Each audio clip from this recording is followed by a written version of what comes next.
大家好 Hello everyone. My name is Bhaskar Chakma and my Chinese name is Li Xiaolong. 我的中文名字是李小龙. Today, I'd like to introduce myself and share my goals of making Chinese learning tutorials. I'm passionate about learning new languages and cultures, and I've been studying Chinese for past few years.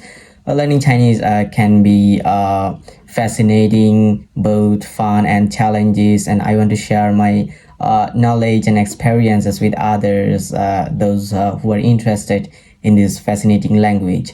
Learning a new language is a great way to immerse yourself in the culture and gain a new, deeper understanding of the language. My goal in making Chinese learning tutorials is to help people who are just starting to learn Chinese or those who want to improve their skills in Chinese.